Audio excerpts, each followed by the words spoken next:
السلام علیکم ناظرین، میں آپ کا ہوسٹ حمید کمبو اپنے پروگرام ہمارا قانون کے ساتھ تو شروع کرتے ہیں رب بابرکت کے نام سے، جو میرے اور آپ کے دلوں کے بھید کو بہتر جانتا ہے اور جو خالق و مالک اور رازق ہے میرا اور ہم سب کا۔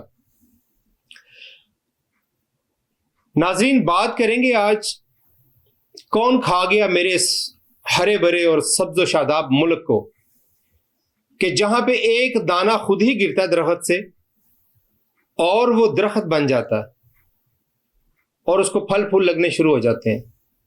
وہ کون سا ایسا جن ہے جو ایسا چمڑ گیا پاکستانی عوام کو کہ جو جانے کا نام ہی نہیں لیتا؟ ناظرین، اس 25 کروڑ عوام کے اوپر 25,000 لوگوں کا ملبہ پڑا ہوا ہے جن کو میں اور آپ پال رہے ہیں۔ یہ وہ جن ہے جو اس عوام کو چھوڑنے کا نام نہیں لیتے۔ اللہ کرے کہ کوئی ایسا عمل پیدا ہو جائے جو اس جن سے اس 25 کروڑ عوام کو نجات دلا سکے، کیونکہ بجلی مہنگی، پانی مہنگا، کھانے پینے کا سامان مہنگا، گھر کا کرایہ مہنگا، ٹرانسپورٹیشن مہنگی، پیٹرول مہنگا، یہ سب کچھ پاکستان کے 25 کروڑ عوام ان 25,000 لوگوں کو پالنے میں لگی ہوئی ہے۔ ہم پیسہ کماتے ہیں، ریونیو جنریٹ ہوتا ہے، جو ٹیکسز دیتے ہیں وہ کہاں جاتے ہیں؟ بجلی کے بلوں کی مد میں جو پیسہ دیا جا رہا ہے اس میں 1/3 پیسہ ٹیکسوں کے زمرے میں جاتا ہے۔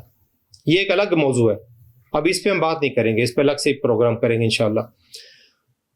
بچہ پیدا ہوتا ہے، بچہ پیدا ہونے کے بعد اس کے برتھ سرٹیفکیٹ کے پیسے، اس کے بے فارم کے پیسے، اس کی تعلیم کے پیسے، اس کے پاسپورٹ، اس کے آئی ڈی کارڈ بنانے کے پیسے، یہ ساری فیسز، یہ سارے پیسے دے کے کیا اس بچے کو اس طرح کی سہولتیں دی جاتی ہیں کہ وہ اس ملک میں رہ کے اس ملک کی خدمت کر سکے، اس میں کام کر سکے؟ آج کا نوجوان اس ملک کو چھوڑ کے بھاگنا چاہ رہا ہے۔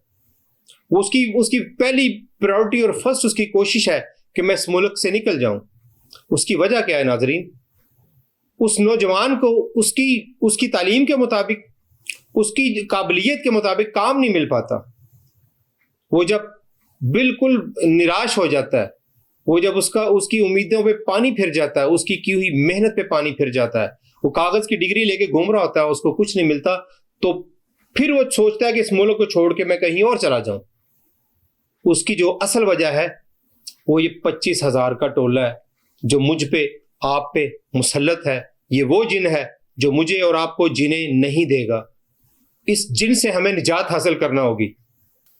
کیا پاکستانی عوام جو ٹیکسز پے کرتے ہیں ان کے اگینسٹ ان کو سہولتیں ملتی ہیں؟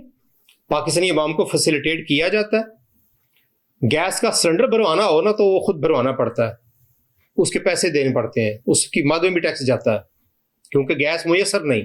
یہ وہ پاکستان ہے جس کے بارے میں کہا گیا تھا کہ 100 سال دن رات 20 کروڑ عوام اس کے دن رات بجلی، اس کی گیس استعمال کریں تو یہ گیس ختم نہیں ہوگی۔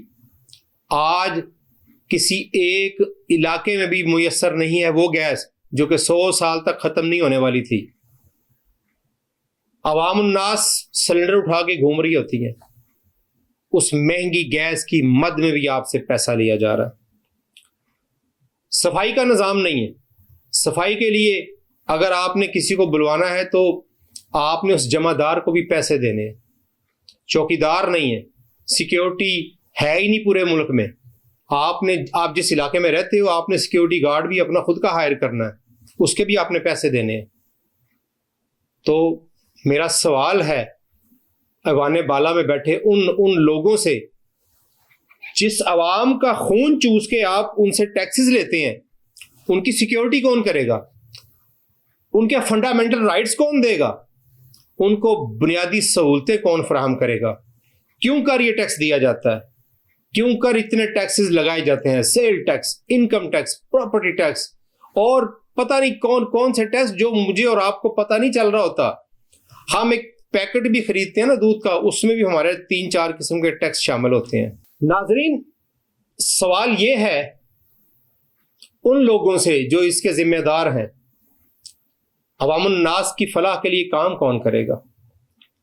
ہمارے علاقے کے M N A M P A کو جو فنڈ دیا جاتا ہے، کیا وہ فنڈ صحیح جگہ پہ استعمال ہوتا ہے؟ نہیں ہوتا. کون پوچھے گا؟ اس ایم این اے اور ایم پی اے سے کون سوال کرے گا؟ کسی کی جرت نہیں ہے کوئی سوال کر سکے، کیونکہ حکومتیں ان کے تابع ہوتی ہیں کہ یار ان سے ہمیں سیٹ چاہیے، ان سے ہمیں اپنے وہ ووٹ چاہیے اسمبلیز میں، تو ان سے کوئی نہیں پوچھتا. میں نے تجزیہ کیا پچھلے 10 سال پہلے جو سڑک ٹوٹی ہوئی تھی میرے گھر کے پاس ہی یہاں پہ، وہ آج بھی ٹوٹی ہوئی ہے، بلکہ اس سے اس کا بدتر حالت ہے اس کی. تو جو fund M N A M P کو دیے جاتے ہیں وہ کہاں استعمال ہوتے ہیں یہ کوئی نہیں جانتا، کسی کا کوئی چیک اینڈ بیلنس نہیں ہے. ناظرین، یہ پیسہ میرا اور آپ کے خون پسینے کی کمائی ہوتی ہے. جو ٹیکس، جو ریونیو اکٹھا ہوتا ہے یہاں پہ، یہ سارا پیسہ اکٹھا کر کے وہ ان لوگوں کو دے دیا جاتا ہے. ایون جو فنڈز ہمیں باہر سے ملتے ہیں اس کا 40 سے 45% بانٹ دیا جاتا ہے ان ایم پی اور ایم پی ایز کو. کیا یہ پیسہ، یہ فنڈ صحیح جگہ پہ استعمال کرتے ہیں؟ نہیں کرتے، کیونکہ ان کے اوپر کوئی چیک اینڈ بیلنس نہیں ہے. کون پوچھے گا ان سیاستدانوں سے؟ روٹی مہنگی، پانی مہنگا، بجلی مہنگی، گیس مہنگی، یہاں تک کہ پیٹرول کی قیمتیں آسمان کی بلندی کو چھو گئیں.